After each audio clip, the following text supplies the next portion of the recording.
ప్రేమల పేలైన వాడు చనిపోవడానికి అర్హత లేదు. సచ్చి సాధించింది ఏముంది, బతికి సాధించు.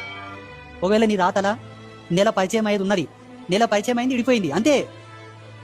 నీ రాతలో 1 సంవత్సరం నీతో పాటు ఉండేది ఉన్నదామె, అంతే. నీ రాతలా పెళ్లి పీటల మీదకి పోయే వరకు రాసి పెట్టినాడు, విడిపోయింది, అంతే.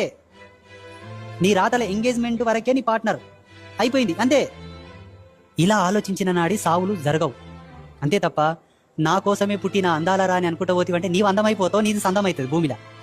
ఆమె అందంగా ఉంటుంది, ఇంకేమన్నా పెళ్లి చేసుకుంటుంది, పిల్లలు కంటే హ్యాపీగా ఉంటుంది. నీ అందం ఈడ, ఆమె అందం ఆడ. ఎరిమాలోకం పిచ్చిమాలోకం ఇదంతా. ఒకవేళ నీదంతా సిన్సియర్ లవ్ అయితే, నీదంత నిజమైన ప్రేమ ఉంటే, నీదంత సత్యమైన ప్రేమ ఉంటే, నీ పెళ్ళైన తర్వాత కూడా ఆమె ఫోటో ఎడన గప్పుగా దాపెట్టుకొని రోజు చూసుకుంటుండు. మళ్ళీ పెళ్ళని తెలిస్తే కొడుతుంది. అంటే మరపురాని జీవితాలు కొన్ని ఉంటాయి నాయనా, కొంతమంది మరవరు. అది సిన్సియర్